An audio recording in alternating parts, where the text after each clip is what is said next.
From volcanic lava fields to milky blue hot springs, from colourful city streets to the calm waters of a northern fjord, Iceland is a land like no other.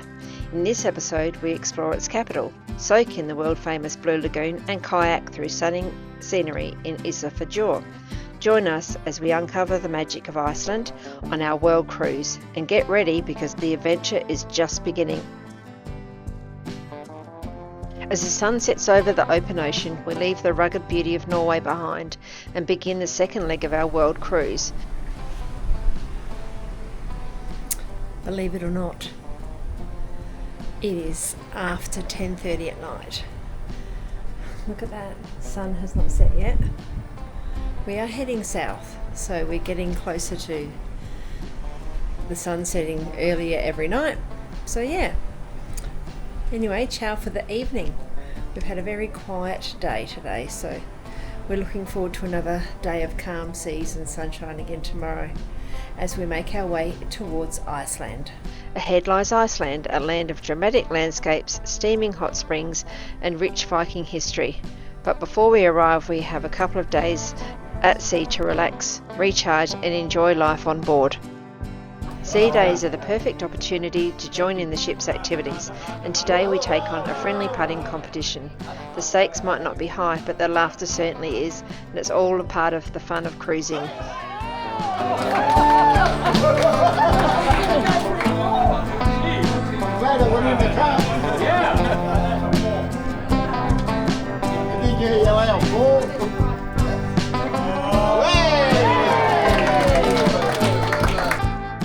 The Norwegian sea treats us to calm, crystal clear waters as we sail even closer to our next adventure.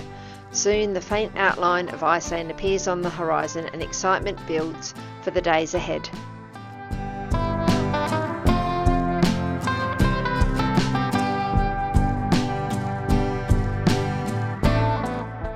This is our first glimpse of Iceland, and we can certainly see cold ice, snow, and the air is cool, very cool. So this is our last day at sea before we head ashore. I know why it's called Iceland. Come on then. Lots of ice. Yeah. Actually, there's more ice in Greenland than there is in Iceland, but we're lower down here than Norway, but there's more ice. Yeah. Anyway, we're getting closer to this one.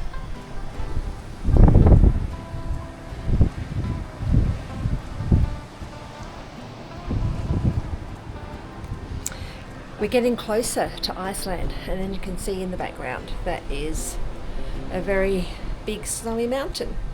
So yeah, not far to go. Good afternoon, Christine. Good afternoon. What are you holding up? First prize. First prize in what? The golf chipping competition. Oh yes, Christine, there was a proper wedge and you had to aim at these targets, and it was minor scores, 10s, 50s, 100s, and there's about 40 people in it. And I shared first place with a bloke called Lucky. It was fun. Congratulations. Thank you. Next event. We are in Iceland. Yay. Welcome back. We're on the shuttle bus with a lot of other people. You're the rem of your life. And we are heading into Reykjavik because we've got a tour this afternoon, and this morning we're heading over to the Big Smoke just to have a quick look. There's a warship out there. So this is Iceland. Not icy at all, but a bit chilly. Warship in dock. Bunch of warships over there. Okay. Little fun fact. Apparently Iceland is greener than Greenland, and Greenland is icier than Iceland. Anyway, fun fact. Not sure if it's true, but anyway, we heard it, didn't we, Jeffrey? We did, yeah. Our shuttle drops us right in the heart of Reykjavik, beside the stunning Harpa Concert Hall. Its geometric glass facade sparkles in the light, reflecting the sea and the sky, a true modern landmark for Iceland's capital. You cannot possibly get a better day than today. Where are we? I don't know where we are. I have already mentioned welcome to Reykjavik I didn't in listen, Iceland. sorry. No, unusual. We're going to have a little walk around this morning. You can't get much more perfect than this, can you? We followed the edge of the harbour for a while, where fishing boats and leisure vessels sit quietly at their moorings. Along the way, we stopped to read about Reykjavik's proud boating heritage, a trade that sustained the city for centuries and helped shape Iceland's I was connection thinking to the same sea. thing. I'm stuck for words. Yeah, we're down at the port area, just having a little look around. So John thought he'd hop aboard the train. Got a bit of information here that you can read up about Iceland. Talking about their boat history and the different types of boats that they've got.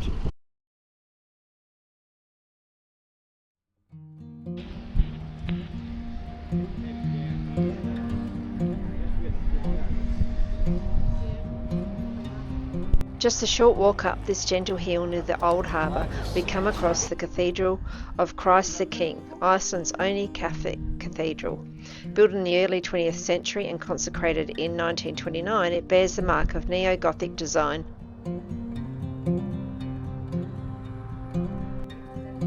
We then wander down into the heart of Reykjavik city centre, arriving at what feels like the town square, a lively hub where the locals and visitors cross paths. The area is framed by colourful buildings, each with its own character, and the atmosphere is warm and welcoming.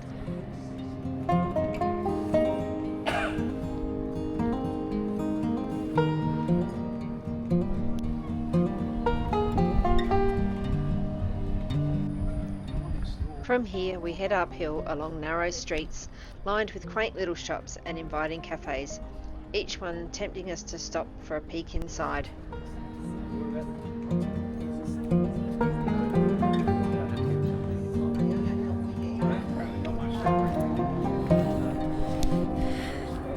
It's a long weekend here, and also today is a Saturday, and we've made it into the centre of town, and it's actually their Gay Pride March today. So we're lucky we've come now when it's not quite so busy. And it's pretty cute. There's a street all painted like a rainbow.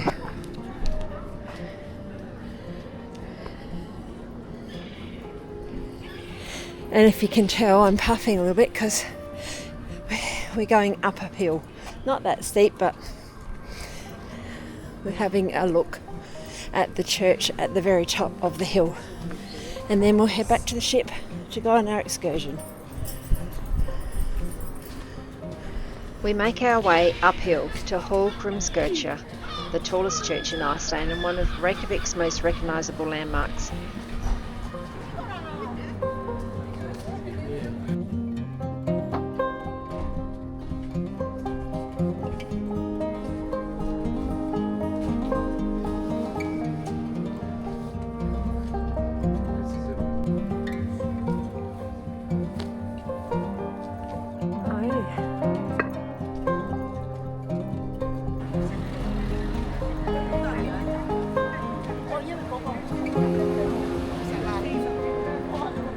Inspired by the country's volcanic basalt columns, its striking design can be seen from almost anywhere in the city. From the top of the hill, the views stretch out over Reykjavik's rooftops and the surrounding mountains.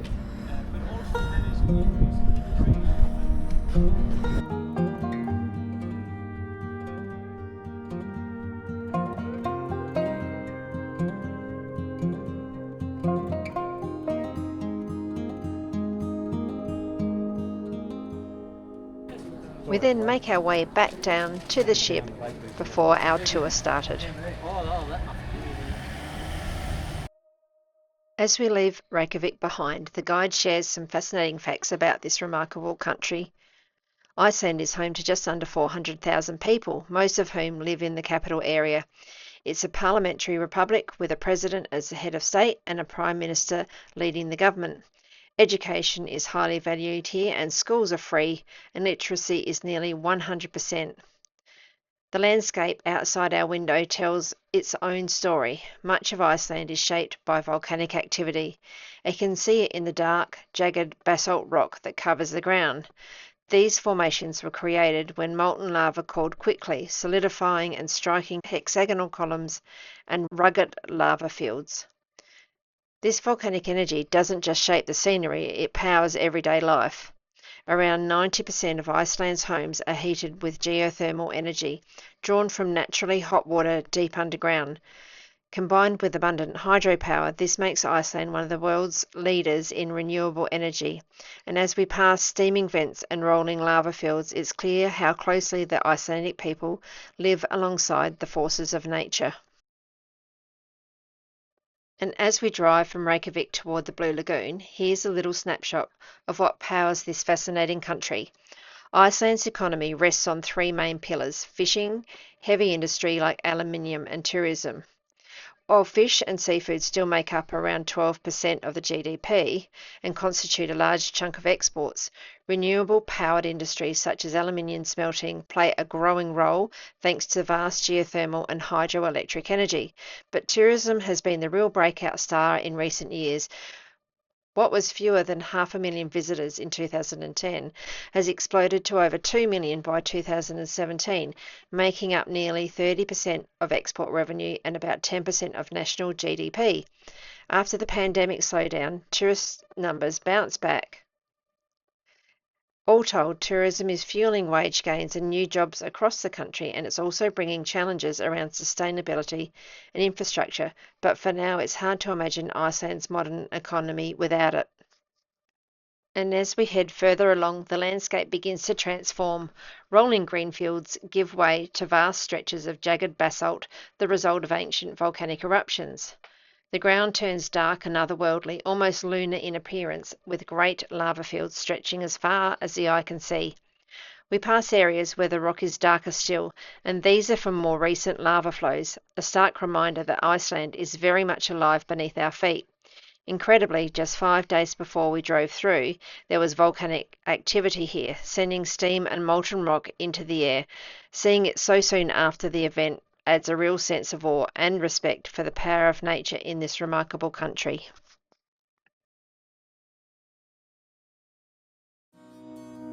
As we approach the Blue Lagoon, we pass the geothermal power plant, the surprising source of this world-famous spa. It pumps up superheated water from deep underground to generate electricity and provide heating for nearby towns.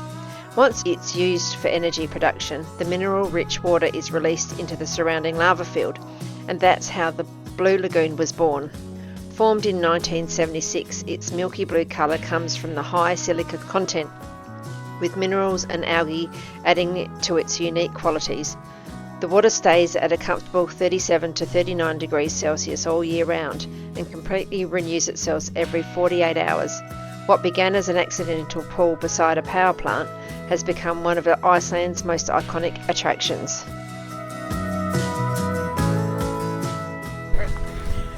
We are coming into the Blue Lagoon. It's been an interesting bus ride. We're going to go swim in some warm water. The camera has to go away for a little while because we all have to get showered. There you go. But look at all the lava.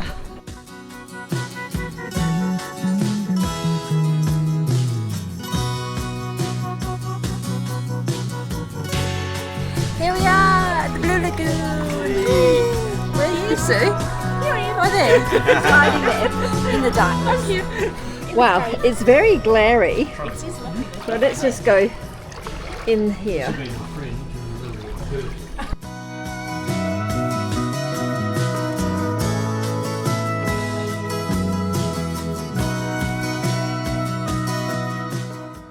This is very special. I can't feel my ankle. Oh, very good. Oh, wow. Have to go under the bridge now. Oh, and now it's cool. Is it cool? Oh yeah, must be a bit cooler here. Oh, you do feel a bit floaty, don't you? Yeah.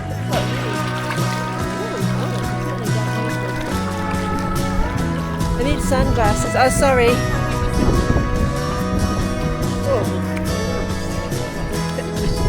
Slippery. Concrete. We'll go this way so we're not getting so glary. There we are, enjoying. We are. all the goodness of the Blue Lagoon. They told us to come out 5 years younger for every hour you're in here. I might stay for a month.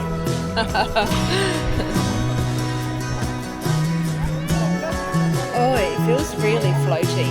It feels very weird. Like you don't have to hold yourself up. Stepping into the Blue Lagoon feels like walking into another world. The milky blue water swells with clouds of steam and the air is filled with a faint scent of minerals. As soon as we sink in, the warmth wraps around us like a blanket, perfectly balanced at around 38 degrees Celsius, no matter how cool the air above.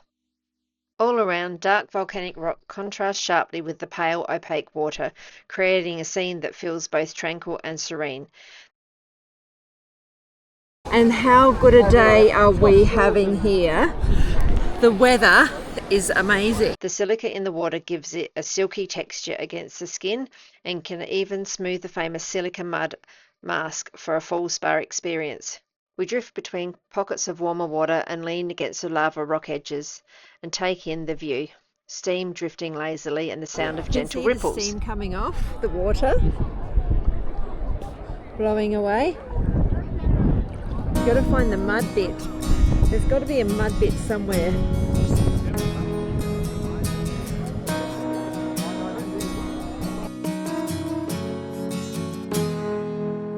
Are you loving the temperature? It is lovely and tasty. Tasty warm. It doesn't smell, does it? No, I thought it would be sulphur smelling, but it's not. No. And how about the skies? Clear and sunny. The weather's been great. Sunny, no volcano. No volcanic action. And we enjoy a couple of cool drinks while we're there, just to make the experience truly extraordinary.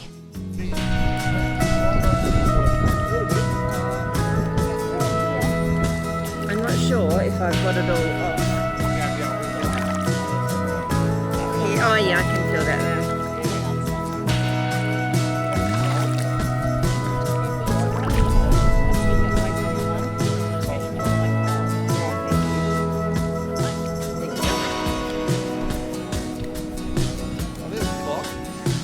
Yeah, it's only 10 to 3. We've got an hour. Yeah, we've only got an hour left in here. We smoothed on the famous silica mud mask, letting the minerals work their magic, and then we headed into the steam room where the heat and the mist melted away every trace of tension. With plenty of time to simply float, explore the different corners of lagoon and soak in the serene atmosphere, it's the kind of experience you want to make last as long as possible. We tick off another incredible destination off our bucket list, and it's every bit as magical as we'd imagined.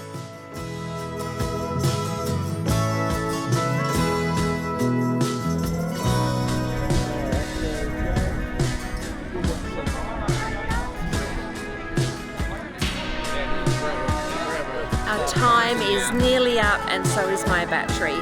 So we are going to get out of this lovely pool and we're going to go have a look in the shop, shower all this salty shit off of us, and yeah, say goodbye to something absolutely wonderful.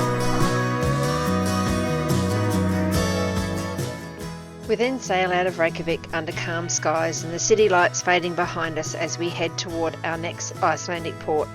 It's a peaceful evening on the water and the kind that makes you want to just stand on deck and watch the world slip by. Yet again, it is still light and it is 10 o'clock in the evening. We are leaving our first port of call, which is Reykjavik in Iceland, and we're on our way to the second port, which I can't pronounce the name of, and I don't really remember all the letters that starts with an I, and we are there tomorrow. So we'll wake up early in the morning and be able to get off the ship by tender, which will be interesting, and then we're going kayaking in a fjord. Water temperature will be very cold, so let's hope there are no dramas and we get to have a lovely day again. But the weather's been absolutely magnificent again today, as you've seen. So yeah, good night, and I'll see you tomorrow for some kayaking.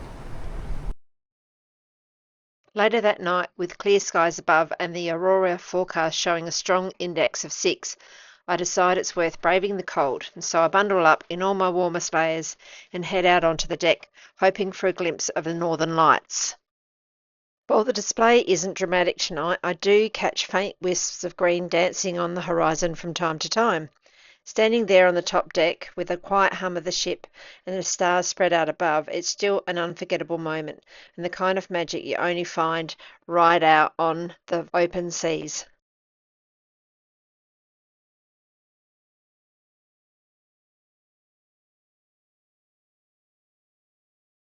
I've come out looking for the northern lights, and I've seen them. It's been faint, so very faint, but I've seen them, so you can see them better in the camera, and I've got a couple of photos, so I'll put them on so you can see it. But it's 1 a.m. and we are really so blessed that this weather has been so clear and very, very calm, and so good for us to get out and have a look at night. It could have been rainy, it could have been cloudy, but anyway, there you go, there's the ocean out there. Just look at that.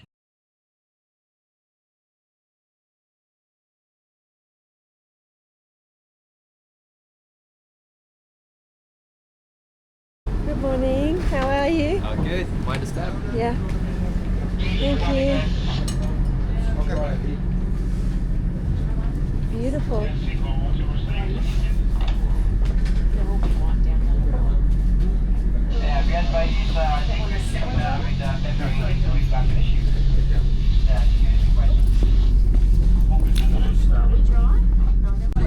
We wake up in the next port to a blanket of fog draped over Isafjordur, the still waters of the fjord adding to the quiet, almost mysterious atmosphere.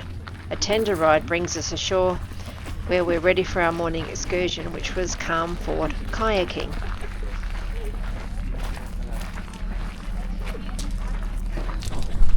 We're about to go kayaking, and it looks very cold. It's actually not too bad a day. We get suited up, life jackets on, paddles in hand, but then I have a little moment of hesitation, a brain fart as I like to call it, and decide not to head out with the group after all, which is a bit disappointing. A bit of drama, but sometimes you just have to listen to yourself. We're all strapped in, we're all on shore. Instead, we take a wander through the quiet streets of Isafjordur. The colourful houses, tucked between steep mountains and the fjord, feel like something out of a storybook. We find a path that leads up to a great vantage point overlooking the township and the calm waters beyond, a picture-perfect view of this remote Icelandic gem.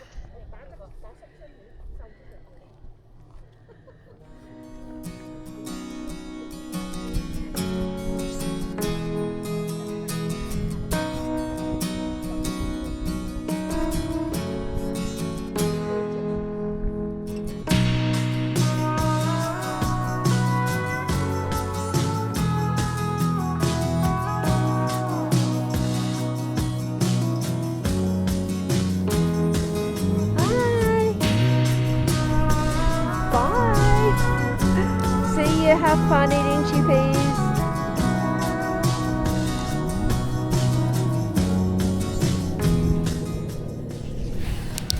I'm on a kayak again, giving it another shot. Yeah, we'll see how I go. It's very calm. It's very beautiful, and it's not too cold. And then, thanks to the incredible flexibility of the excursion team, I get a second chance. And this time I head out solo in a single kayak, joining a different group. Gliding across the fjord surrounded by towering cliffs and gentle ripples, it's peaceful, exhilarating. Our guide was a true local. Born and raised here in Isafjordur, she was a wealth of information. and as we paddled and explored, she shared fascinating stories about life in this remote village, from the challenges of long dark winters to the close-knit community spirit that keeps everyone connected. Her tales brought the town to life in a way no guidebook ever could. Listening to her, you could feel the pride she had for her home and the deep connection the people here share with the fjord and the surrounding mountains.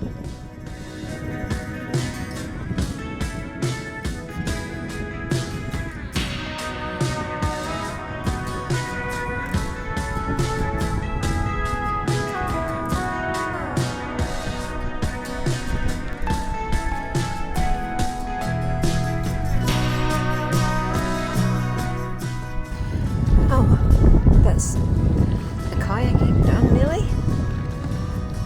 Back at the ship nearly. It's gotten a bit rougher.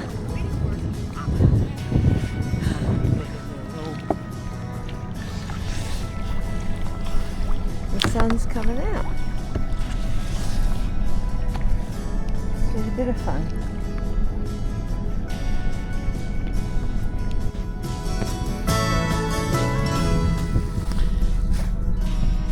That's the kayaking done. It was a bit windy out there, but it's calm in here, which is lovely. Anyway, that's it for Iceland. Next stop is Greenland.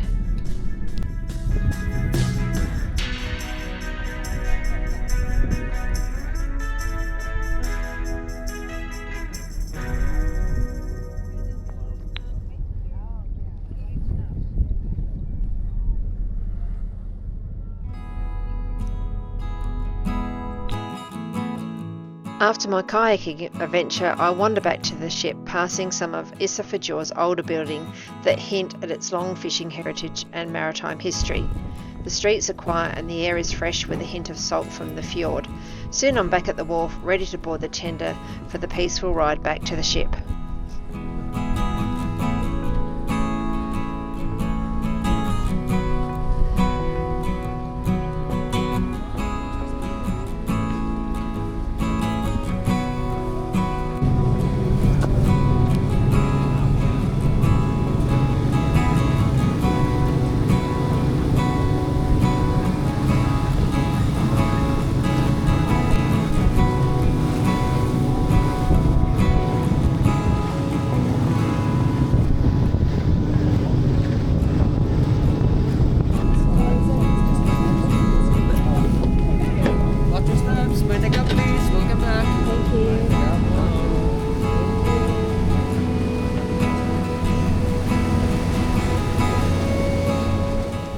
Back on board, we watched as Isafjordur slowly disappears into the mist and mountains.